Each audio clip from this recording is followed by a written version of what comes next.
Hello guys, welcome back to my channel soulful tarot 777. ಇವತ್ತಿನ topic ಬಂದು ನಿಮ್ಮ X ಪಾರ್ಟ್ನರ್ಗೆ ನಿಮ್ಮ ನೆನ್ಪಿದೆಯಾ, ಅವರ ಲೈಫ್ ಹೇಗಿದೆ ನೀವಿಲ್ದೆ ಅನ್ನೋದನ್ನ ಚೆಕ್ ಮಾಡೋಣ. ವಿಡಿಯೋ ಸ್ಟಾರ್ಟ್ ಮಾಡೋಕ್ಕೂ ಮುಂಚೆ ಇನ್ನೂ ಯಾರೆಲ್ಲ ನನ್ನ ಚಾನಲ್ನ ಸಬ್ಸ್ಕ್ರೈಬ್ ಮಾಡ್ಕೊಳ್ದೆ ನೋಡ್ತಾ ಇದ್ದೀರಾ, ದಯವಿಟ್ಟು ಸಬ್ಸ್ಕ್ರೈಬ್ ಮಾಡ್ಕೊಂಡು ನೋಡಿ. ಹಾಗೆ ಲೈಕ್ ಮಾಡಿ, ಶೇರ್ ಮಾಡಿ, ಕಮೆಂಟ್ ಮಾಡಿ. ಕನ್ಫ್ಯೂಷನ್ಸ್ ಇದೆ, ಕ್ಲಾರಿಟಿ ಬೇಕು, ಪರ್ಸನಲ್ ರೀಡಿಂಗ್ಸ್ ಬೇಕು ಅಂತಂದ್ರೆ ಡಿಸ್ಕ್ರಿಪ್ಷನ್ ಬಾಕ್ಸ್ ಅಲ್ಲಿ ಹಾಗೂ ವಿಡಿಯೋ ಟೈಟಲ್ ಅಲ್ಲಿ ನಂಬರ್ನ ಮೆನ್ಷನ್ ಮಾಡಿರ್ತೀನಿ. ಆ ನಂಬರ್ಗೆ ನೀವು ವಾಟ್ಸ್ಆಪ್ ಅಥವಾ ಕಾಲ್ ಮಾಡಿ ರೀಡಿಂಗ್ಸ್ ನ ಬುಕ್ ಮಾಡ್ಕೊಳ್ಬಹುದು, ಅಲ್ಲಿ ಕ್ಲಾರಿಟಿನ ಪಡ್ಕೊಳ್ಬಹುದು. ಅಂಡ್ ಇದು ಜನರಲ್ ರೀಡಿಂಗ್ ಆಗಿರುತ್ತೆ. ರೆಸೊನೇಟ್ ಆದ್ರೆ ಮಾತ್ರ ತಗೊಳ್ಳಿ, ಇಲ್ಲಾಂದ್ರೆ ಬಿಟ್ಬಿಡಿ. ಫೋರ್ಸ್ಫುಲಿ ನಿಮ್ಮನ್ನ ನೀವು ಈ ರೀಡಿಂಗ್ ಗೆ ಫಿಟ್ ಮಾಡ್ಕೊಂಡು ನೋಡ್ಬಿಡಿ. ಓಕೆನಾ? ವಿಡಿಯೋ ಸ್ಟಾರ್ಟ್ ಮಾಡೋಣ. ಯೂನಿವರ್ಸ್ ನನ್ಗೆ ಇಲ್ಲಿ ಕ್ಲಾರಿಟಿ ಕೊಡಿ. ನನ್ನ ವ್ಯೂವರ್ಸ್, ಅವರ ಎಕ್ಸ್ ಪಾರ್ಟ್ನರ್ ಏನ್ ಎನರ್ಜಿ ಇದೆ ಇವ್ರ ಮೇಲೆ, ಅಂಡ್ ಇವರ ನೆನ್ಪು ಕಾಡ್ತಿದ್ಯಾ ಅವರಿಗೆ, ಅಂಡ್ ಅವರ ಲೈಫ್ ಹೇಗಿದೆ ಇವ್ರ ಇಲ್ದಾಗೆ ಅಂತ ತಿಳಿಸ್ಕೊಡಿ.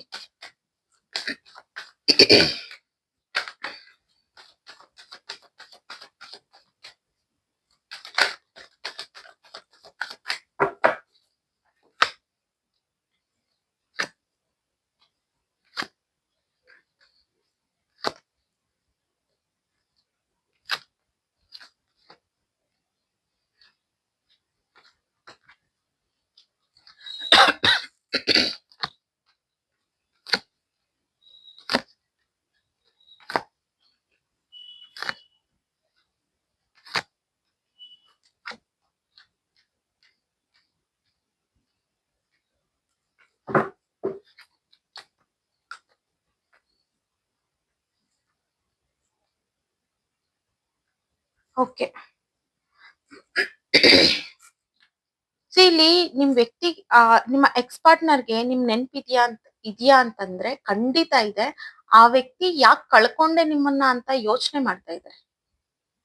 ತುಂಬಾನೇ ಕಂಟ್ರೋಲ್ ಮಾಡ್ತಿದ್ದಾರೆ ಅವ್ರ ಫೀಲಿಂಗ್ಸ್ ನ. ಕಪ್ ಆಫ್ ಫೀಲಿಂಗ್ಸ್ ಇಟ್ಕೊಂಡಿದ್ದಾರೆ, ಎಲ್ಲೂ ಓಪನ್ ಅಪ್ ಆಗಕ್ ಆಗ್ತಾ ಇಲ್ಲ. ಬಿಕಾಸ್ ನಿಮ್ ಜೊತೆನಲ್ಲಿ ಇದ್ದಾಗ ಆ ವ್ಯಕ್ತಿಯ ಲೈಫ್ ಅನ್ನೋದು ತುಂಬಾನೇ ಚೆನ್ನಾಗಿತ್ತು. ಈಗ ನೀವು ಅವ್ರ ಲೈಫ್ ಅಲ್ಲಿ ಇಲ್ಲ. ಈಗ ಅವ್ರಿಗೆ ಹೇಗಾಗಿದೆ ಅಂತಂದ್ರೆ ಪ್ರತಿ ಒಂದ್ರಲ್ಲೂ ಯೋಚನೆ ಮಾಡ್ತಾ ಇದ್ದಾರೆ. ಯಾವ್ದು ಈಸಿಯಾಗಿ ತಗೊಳಕ್ ಆಗ್ತಿಲ್ಲ ಆ ವ್ಯಕ್ತಿಗೆ. ಓಕೆನಾ? ಅಂಡ್ ಸಿನ್ಸ್ ಇಲ್ಲಿ ನೋಡೋದಾದ್ರೆ ಕರ್ಮ ಅನ್ನೋದನ್ನ ಎಲ್ಲೋ ಇವ್ರು ಒಂದ್ ಕಡೆ ಫೇಸ್ ಮಾಡ್ತಾ ಇದಾರೆ ಅನ್ನೋದು ಕಾಣ್ತಾ ಇದೆ. ಬಿಕಾಸ್ ನೀವ್ ಇದ್ದಾಗ ಇದ್ದಂತ ಲೈಫ್ ಈಗಿಲ್ಲ ಆ ವ್ಯಕ್ತಿಗೆ. ಅವ್ರಿಗೆ ಅನ್ಸ್ತಿದೆ ನೀವ್ ಅವರಿಗೆ ಲಕ್ಕಿ ಚಾರ್ಮ್ ಆಗಿದ್ರಿ ಅಂತ ಕಾಣ್ತಿದೆ. ನಾನ್ ತಪ್ಪು ಮಾಡ್ಬಿಟ್ನಾ ಇವ್ರನ್ನ ಕಳ್ಕೊಂಡು ಅಂತ ಯೋಚನೆ ಮಾಡ್ತಾ ಇದಾರೆ ಈ ವ್ಯಕ್ತಿ. ಅವ್ರಿಗೆ ತುಂಬಾ ಕರ್ಮ ಅನ್ನೋದು ತುಂಬಾ ಹಾರ್ಡ್ ಆಗಿ ಹಿಟ್ಟಾಗಿದೆ ಅನ್ಸುತ್ತೆ. ಅಥವಾ ಈ ವ್ಯಕ್ತಿನೇ ಅದನ್ನ ಮ್ಯಾನಿಫೆಸ್ಟ್ ಮಾಡ್ತಿರ್ಬೋದು ಸಹ ಇಲ್ಲಿ. ಬಿಕಾಸ್ ಎಲ್ಲೋ ಒಂದು ಕಾರ್ನರ್ ಅಲ್ಲಿ ಮನ್ಸಲ್ಲಿ ಆ ವ್ಯಕ್ತಿಗೆ ಇದು ಕರ್ಮ, ನಾನು ಈ ತರ ಮಾಡ್ಬಿಟ್ಟೆ, ತಪ್ಪಾಗೋಯ್ತೇನೋ, ಇದು ನನಗ್ ಕರ್ಮ ಕಾಡುತ್ತೇನೋ ಅನ್ನೋ ಒಂದು ಗಿಲ್ಟ್ ಫೀಲ್ ತುಂಬಾನೇ ಇದೆ. ಹಾಗಂತ ಅವರು ತಪ್ಪು ಮಾಡಿದ್ದು ಕರ್ಮ ಕಾಡಲ್ಲ ಅಂತಲ್ಲ, ಅವರೇ ಮ್ಯಾನಿಫೆಸ್ಟ್ ಮಾಡಿದ್ರು ಅಂತಲ್ಲ. ಕೆಲವು ಸಂದರ್ಭದಲ್ಲಿ ಆ ಕರ್ಮನೇ ಇವ್ರನ್ನ ಮ್ಯಾನಿಫೆಸ್ಟ್ ಮಾಡೋ ರೀತಿಲಿ ಸಹ ಮಾಡಿರುತ್ತೆ. ಬಟ್ ಈಗ ಆ ವ್ಯಕ್ತಿಗೆ ಆ ಆ ಲೈಫಿಗೆ ಬರ್ಬೇಕು, ಮತ್ತೆ ನಿಮ್ಮನ್ನ ಪಡ್ಕೊಳ್ಬೇಕು, ಮುಂಚೆ ನಾನು ಹೇಗಿದ್ದೆ ಆ ರೀತಿ ಇರ್ಬೇಕು ಅನ್ನೋದು ತುಂಬಾನೇ ಅವರ ವ್ಯಕ್ತಿಲಿ ತಲೆಯಲ್ಲಿ ಓಡ್ತಾ ಇದೆ ಅದು ಆ ವ್ಯಕ್ತಿಗೆ. ಓಕೆನಾ? ಅಂಡ್ ಇಲ್ಲಿ ತುಂಬಾನೇ ಸರ್ಪ್ರೈಸಿಂಗ್ ಎನರ್ಜಿ. ಅಂಡ್ ಅವರ ಲೈಫ್ ಅಲ್ಲೆಲ್ಲ ಈಗ ಒಂಥರ ನೆಗೆಟಿವ್ ಆಗಿ ಶಿಫ್ಟ್ ಆಗ್ಬಿಟ್ಟಿದೆ. ಈಗ ಏನ್ ಪಾಸಿಟಿವ್ ಆಗಿತ್ತು ಈಗ ಆ ರೀತಿ ಎಲ್ಲ ನೆಗೆಟಿವ್ ಆಗಿದೆ ಆ ವ್ಯಕ್ತಿಗೆ. ಏನೇ ಮಾಡಕ್ ಹೋದ್ರು ಕೈ ಹಿಡಿತಿಲ್ಲ ಅನ್ನೋ ಸಿನ್ಸ್ ಇವ್ರೇನು ಮಾಡಕ್ಕೂ ಆಗ್ತಿಲ್ಲ. ಅಷ್ಟು ನೆಗೆಟಿವ್ ಆಗಿದೆ ಇವರ ಮೈಂಡ್ ಅನ್ನೋದು. ಬಿಕಾಸ್ ಮೈಂಡ್ ತುಂಬಾ ನೆಗೆಟಿವ್ ಆಗಿದೆ. ಅಂಡ್ ಇವ್ರು ಅದನ್ನ ಎಷ್ಟು ಆಲೋಚನೆ ಮಾಡ್ತಾರಲ್ಲ ಅದೇ ರೀತಿನೇ ಇವ್ರ ಸಬ್ ಕಾನ್ಶಿಯಸ್ ಮೈಂಡ್ ಸಹ ಅಟ್ರಾಕ್ಟ್ ಮಾಡ್ತಾ ಇದೆ. ಇವ್ರಿಗೆ ಒಂದು ಗೈಡೆನ್ಸ್ ಹೇಳೋರಿಲ್ಲ. ಈಗ ಮುಂಚೆ ಆದ್ರೆ ನೀವ್ ಇರ್ತಿದ್ರಿ, ಅವ್ರೇನೋ ಕೆಲಸ ಮಾಡ್ತಿದಾರೆ ಅಂತಂದ್ರೆ ಅಟ್ಲೀಸ್ಟ್ ನೀವ್ ಅದನ್ನ ಗೈಡ್ ಮಾಡ್ತಾ ಇದ್ರಿ. ಬಟ್ ಈಗ ಅವರಿಗೆ ನಿಮ್ ತರ ಗೈಡ್ ಮಾಡೋರಾಗ್ಲಿ, ನಿಮ್ ತರ ಕೂತು ಪೇಶನ್ಸ್ ಇಂದ ಕೇಳೋರಾಗ್ಲಿ ಯಾರು ಇಲ್ಲ ಇವರ ಲೈಫ್ ಅಲ್ಲಿ. ಸೊ ಈಗ ಈ ವ್ಯಕ್ತಿ ಒಂಥರ ಡಿಪ್ರೆಷನ್ ಮೋಡ್ ಅಲ್ಲಿ ಇರೋ ರೀತಿಲಿ ಕಾಣ್ತಾ ಇದ್ದಾರೆ. ಬಟ್ ಈ ವ್ಯಕ್ತಿಗೆ ಗೊತ್ತಿದೆ ಇವ್ರದೇ ತಪ್ಪು, ನಿಮ್ಮನ್ನ ಪಡ್ಕೊಳ್ಳೋದು ಕಷ್ಟ ಅಂತ. ಬಟ್ ಇಲ್ಲಿ ನೀವಷ್ಟೇ, ನೀವು ಬಂದ್ಮೇಲೆ ನೀವು ಮತ್ತೆ ಯಾವತ್ತು ರಿಕನ್ಸಿಲೇಷನ್ ಮಾಡ್ಕೊಳ್ಳೋದಿಕ್ಕೆ ಟ್ರೈ ಮಾಡಿಲ್ಲ ಈ ವ್ಯಕ್ತಿ ವಿಚಾರದಲ್ಲಿ. ನಿಮ್ ಮನ್ಸಲ್ಲಿ ಪ್ರೀತಿ ಇದ್ರೂನು ನೀವಾಗಿ ಇಟ್ಬಿಟ್ರಿ ಸೈಲೆಂಟ್ ಆಗಿ. ಬಿಕಾಸ್ ಇವರ ಟಾಕ್ಸಿಕ್ ಆ ರೀತಿ ಇತ್ತು. ನಿಮಗೆ ಒಂದ್ ಸ್ವಲ್ಪ ಟೈಮ್ ಅಷ್ಟೇ ಬೇಕಾಗಿದ್ದು. ಬಟ್ ಈ ವ್ಯಕ್ತಿ ತುಂಬಾ ಓವರ್ ಆಗಿ ಬಿಹೇವ್ ಮಾಡ್ತಿದ್ರು, ತುಂಬಾ ಟಾಕ್ಸಿಕ್ ಆಗಿ ಬಿಹೇವ್ ಮಾಡ್ತಿದ್ರು. ಇದನ್ನೆಲ್ಲ ನಿಮ್ಗೆ ತಗೊಳಕ್ ಆಗ್ಲಿಲ್ಲ. ಅಂಡ್ ಫೈನಲಿ ಅವರೇ ಬ್ರೇಕಪ್ ಮಾಡಿದ್ದಾರೆ, ನೀವು ಹೊರಗ್ ಬಂದಿದ್ದೀರಾ. ಓಕೆನಾ? ಕ್ಲಾರಿಫೈ ಮಾಡೋಣ. ಯೂನಿವರ್ಸ್ ಪ್ಲೀಸ್ ಕ್ಲಾರಿಫೈ ಮಾಡಿ.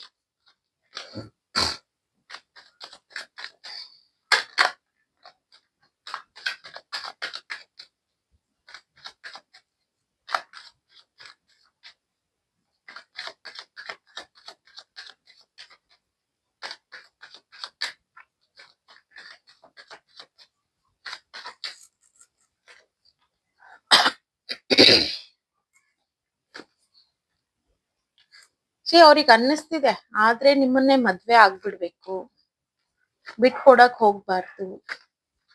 ಬಟ್ ಈಗ ಕರ್ಮ ಅನ್ನೋದು ಬಿಡ್ತಿಲ್ಲ ಅವರು. ಈ ಮಟ್ಟಕ್ಕೆ ಅವ್ರು ಬಂದು ರೀಕನ್ಸಿಲೇಷನ್ ಮಾಡ್ಕೊಳ್ಳೋದು ತುಂಬಾನೇ ಕಷ್ಟ ಇದೆ. ಆಕ್ಚುಲ್ ಆಗಿ ಅವ್ರ ಕರ್ಮ ತೀರ್ಬೇಕು, ಅವ್ರು ನಿಮ್ ಕಡೆ ಬರ್ಬೇಕು, ಮತ್ತೆ ನೀವು ಅವ್ರ ಲೈಫ್ ಅಲ್ಲಿ ಅವ್ರಿಗೆ ಸಿಗ್ಬೇಕು ಅಂತಂದ್ರೆ.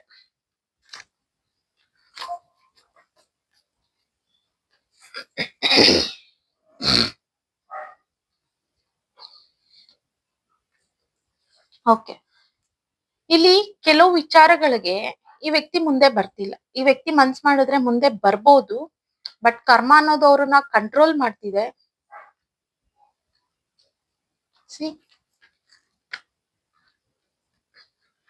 ಆ ವ್ಯಕ್ತಿಗೆ ನೆಗೆಟಿವ್ ಥಾಟ್ಸ್, ಈ ಕರ್ಮ ಅನ್ನೋದೇ ಅವ್ರನ್ನ ಕಂಟ್ರೋಲ್ ಮಾಡ್ತಿರೋದ್ರಿಂದಾನೇ ಆ ವ್ಯಕ್ತಿಗೆ ಇಷ್ಟೊಂದು ನೆಗೆಟಿವ್ ಥಾಟ್ಸ್ ಎಲ್ಲ ಬರ್ತಾ ಇರೋದು. ಏನು ವರ್ಕ್ ಆಗ್ತಾ ಇಲ್ಲ, ಬಿಕಾಸ್ ಅವರು ಅನ್ಭೋಗ್ಸೋದು ತುಂಬಾ ಇದೆ. ಈಗ ನಿಮ್ಗೆ ಗೊತ್ತಿದೆ, ಅವ್ರ ಜೊತೆಯಲ್ಲಿ ಇದ್ದಾಗ ನೀವೇನ್ ಅನ್ಭೋಗ್ಸಿದೀರಾ ಅನ್ನೋದು ನಿಮ್ಗೆ ಗೊತ್ತಿದೆ. ಸೊ ಹಂಗಾಗಿ ಸೆಲ್ಫ್ ಮೋಟಿವೇಟ್ ಮಾಡ್ಕೊಳ್ಳೋದಕ್ಕೆ ತುಂಬಾನೇ ಹಾರ್ಡ್ ಆಗಿ ಟ್ರೈ ಮಾಡ್ತಾ ಇದಾರೆ, ಬಟ್ ಆಗ್ತಿಲ್ಲ. ಅವ್ರ ತಪ್ಪುಗಳು ಅನ್ನೋದು ಅವರಿಗೆ ನೆನಪು ಮಾಡ್ತಿದೆ. ಅವ್ರು ಮಾಡಿರೋ ತಪ್ಪುಗಳು ಅವ್ರಿಗೇನೆ ನೆನಪು ಮಾಡಿ ಹಿಟ್ ಮಾಡ್ತಾ ಇದಾವೆ. ಸೊ ಅವ್ರು ಮಾಡಿರೋ ಮೋಸ ಇರ್ಬೋದು, ಅಥವಾ ಬೇರೆ ಎನರ್ಜಿ, ಥರ್ಡ್ ಪಾರ್ಟಿ ಎನರ್ಜಿ ಅನ್ನೋದು ಕಾಣ್ತಾ ಇದೆ ಇಲ್ಲಿ. ಈ ಥರ್ಡ್ ಪಾರ್ಟಿ ಸಹವಾಸ ಮಾಡಿ ನಿಮ್ಮನ್ನ ದೂರ ಇಟ್ರು, ಈ ತರ ಸಿಚುವೇಶನ್ಸ್ ಎಲ್ಲ. ಈಗ ಈ ವ್ಯಕ್ತಿ ಸಿಂಗಲ್ ಆಗಿದ್ರು, ನಾನ್ ಮೋಸ ಮಾಡ್ದೆ ಪಶ್ಚಾತ್ತಾಪ ಪಡ್ತಿದ್ರು, ಅವರಿಗೆ ರಿಯಲೈಸ್ ಆಗಿದ್ರು ರಿಲೀಸ್ ಆಗ್ತಿಲ್ಲ ಆ ಕರ್ಮ ಅನ್ನೋದು. ಪನಿಷ್ಮೆಂಟ್ ಅನ್ನೋದು ತುಂಬಾನೇ ಹಾರ್ಡ್ ಆಗಿ ನಡೀತಿದೆ ಅವರ ಲೈಫ್ ಅಲ್ಲಿ. ನೀವು ನೆಕ್ಸ್ಟ್ ನನ್ಗೆ ಕ್ವಶನ್, ಕಮೆಂಟ್ಸ್ ಅಲ್ಲಿ ಹಾಕ್ಬೋದು, ನಮ್ಮನ್ ಬಿಟ್ಟೋಗಿ ಅವ್ರು ಚೆನ್ನಾಗೇ ಇದ್ದಾರೆ ಅಂತ. ವೇಟ್, ನಿಮ್ ಲೈಫ್ ಕಡೆ ನೀವು ಫೋಕಸ್ ನ ಮಾಡಿ.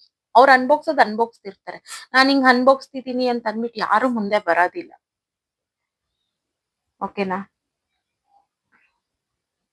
ಸೊ ಒಂದ್ ಸರ್ಟನ್ ಹಿಂಟ್ ಅನ್ನೋದು ನಿಮ್ಗೆ ಸಿಕ್ಕಿರುತ್ತೆ, ಬಟ್ ನೀವು ಸ್ಟಿಲ್ ಅವ್ರು ಹೆಂಗೋ ಇರ್ತಾರೆ ಅದನ್ನ ನೋಡಿ ನೀವು ಜಡ್ಜ್ನ ಮಾಡಕ್ ಹೋಗ್ತೀರಾ. ಅವ್ರ ಮನಸ್ಥಿತಿ ನಿಮ್ಗೆ ಗೊತ್ತಾಗಲ್ಲ. ಓಕೆನಾ? ಸೊ ಈಗ ಆ ವ್ಯಕ್ತಿಗೆ ಒಂದು ರಿಯಲೈಸ್ ಆಗ್ತಾ ಇದೆ, ನಿಮಗ್ ವ್ಯಾಲ್ಯೂ ಕೊಡ್ಬೇಕಿತ್ತು ಅನ್ನೋ ಒಂದು ರಿಯಲೈಸೇಷನ್ ಅನ್ನೋದು ಇದೆ. ಬಟ್ ಅಂದ್ರೆ ಇಲ್ಲಿ ಟೈಮ್ ಮೀರೋಗಿದೆ. ನೀವು ತುಂಬಾ ಜನ ಈಗ ಆಲ್ರೆಡಿ ಮೂವ್ ಆನ್ ಆಗಿರ್ಬೋದು, ಬಟ್ ಸ್ಟಿಲ್ ಒಂದು ಕ್ಯೂರಿಯಾಸಿಟಿಯಿಂದ ನೀವು ಈ ವಿಡಿಯೋನ ನೋಡ್ಬೋದು. ಓಕೆನಾ? ಅಂಡ್ ನೈಟ್ ಹೊತ್ತಾಗ್ಲಿ ಹಗ್ಲು ರಾತ್ರಿ ನಿಮ್ ಆಲೋಚನೆನೂ ತುಂಬಾ ಬರ್ತಾ ಇದೆ. ಆಲೋಚನೆ ಅಂತ ಅವ್ರು ಮಾಡಿರೋ ಮೋಸಗಳಿಂದ ಆಲೋಚನೆನೇ ಜಾಸ್ತಿ ಬರ್ತಾ ಇದೆ ಅವರಿಗೆ.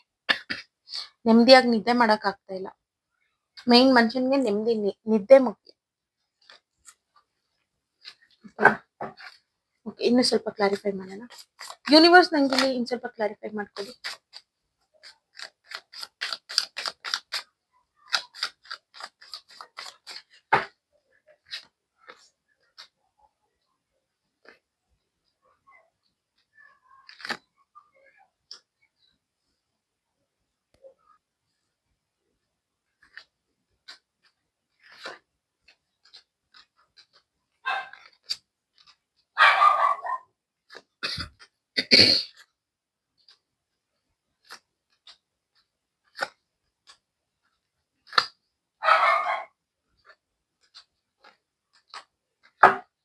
ಓಕೆ, ಒಂದ್ ಸರ್ಟನ್ ಟೈಮ್ ನಲ್ಲಿ ಆ ವ್ಯಕ್ತಿ ನಿಮ್ಮನ್ನ ಬಿಟ್ಟೋಗ್ಬೇಕಾದ್ರೆ ತುಂಬಾನೇ ಇನ್ಫ್ಲೂಯೆನ್ಸ್ ಆಗಿದ್ರು.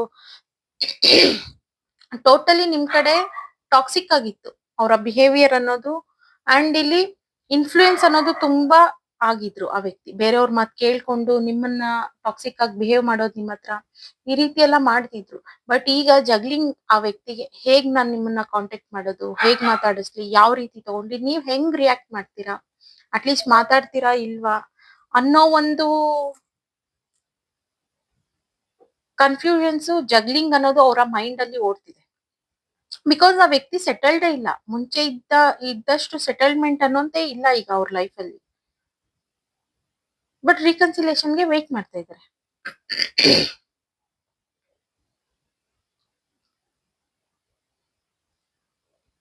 ಓಕೆನಾ? ತುಂಬಾ ಡೀಪ್ ಆಗಿ ಹರ್ಟ್ ಫೀಲ್ ಮಾಡ್ಕೊಳ್ತಾ ಇದ್ದಾರೆ. ಅಂಡ್ ಒಂದು ಸೈಲೆಂಟ್ ಟ್ರೀಟ್ಮೆಂಟ್ ಅವ್ರ ಲೈಫಿಗೆ ಅವರೇ ಕೊಟ್ಕೊಳ್ಳಿ. ಬಿಕಾಸ್ ಏನೇ ಟ್ರೈ ಮಾಡಿದ್ರು ಅಲ್ಲಿ ಏನು ವರ್ಕ್ ಆಗ್ತಾ ಇಲ್ಲ ಅನ್ನೋದು. ಗೈಡೆನ್ಸ್ ನ ನೋಡೋಣ. ಯೂನಿವರ್ಸ್ ಓವರ್ ಆಲ್ ಈ ರೀಡಿಂಗ್ ಮೇಲೆ ಗೈಡೆನ್ಸ್ ನ ಕೊಡಿ.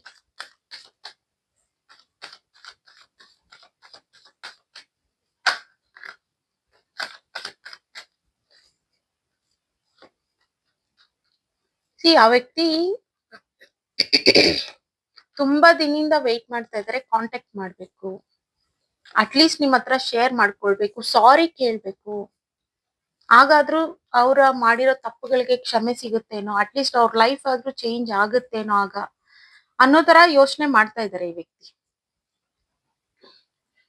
ಬಟ್ ಗೈಡೆನ್ಸ್ ಅನ್ನೋದು ಆಲ್ಮೋಸ್ಟ್ ನಿಮಗೇನೆ. ನೀವು ತುಂಬಾ ಜನ ಇಲ್ಲಿ ಮೂವ್ ಆನ್ ಆಗಿದ್ದೀರಾ. ನಿಮ್ಮ ಲೈಫ್ ಅಲ್ಲಿ ನೀವು ಬ್ಯುಸಿ ಆಗಿದ್ದೀರಾ. ತುಂಬಾ ಜನಕ್ಕೆ ಎಕ್ಸ್ ನ ಬಿಟ್ಟು ನೀವು ಮದ್ವೆನೂ ಆಗ್ಬಿಟ್ಟಿದೀರಾ ಬೇರೆಯವ್ರನ್ನ. ಸೊ ಹ್ಯಾಪಿ ಆಗಿದ್ದೀರಾ ಅನ್ನೋದು ಕಾಣ್ತಾ ಇದೆ. ಸೊ ಅದನ್ನ ಕಂಟಿನ್ಯೂ ಮಾಡಿ. ಎಕ್ಸ್ ಬಗ್ಗೆ ರಿಗ್ರೆಟ್ ಇಟ್ಕೊಳ್ಬೇಡಿ. ನಿಮ್ ತಪ್ಪು ಅಂತಾನೂ ನೀವು ತಿಳ್ಕೊಳ್ಬೇಡಿ. ಅವ್ರ ಬಗ್ಗೆ ನೀವು ತಿಳ್ಕೊಳ್ಳೋದಕ್ಕೂ ಹೋಗ್ಬೇಡಿ. ನಿಮ್ಮ ಲೈಫ್ ಮುಂದೆ ಹೋಗ್ತಾ ಹೋಗ್ತಾ ಪಾಸಿಟಿವ್ ಆಗಿ ಚೇಂಜ್ ಆಗೋ ಚಾನ್ಸಸ್ ತುಂಬಾನೇ ಕಾಣ್ತಿದೆ. ಆಲ್ರೆಡಿ ಆಗಿರ್ಬೋದು. ಇನ್ನು ಕೆಲವರಿಗೆ ಇನ್ನು ಆಗೋ ಸಿಚುವೇಶನ್ಸ್ ಕಾಣ್ತಾ ಇದೆ. ಓಕೆನಾ? ಈ ನೋ ಕಾಂಟ್ಯಾಕ್ಟ್ ಮಾಡ್ತಾರೇನೋ ಅನ್ನೋ ತರ ಎಲ್ಲ ಆಲೋಚನೆ ಎಲ್ಲ ಇಟ್ಕೊಳಕ್ ಹೋಗ್ಬೇಡಿ ಅವ್ರ ಬಗ್ಗೆ. ಓಕೆನಾ? Okay guys, thank you so much. ಇವತ್ತಿನ ರೀಡಿಂಗ್ ಇಷ್ಟೇ.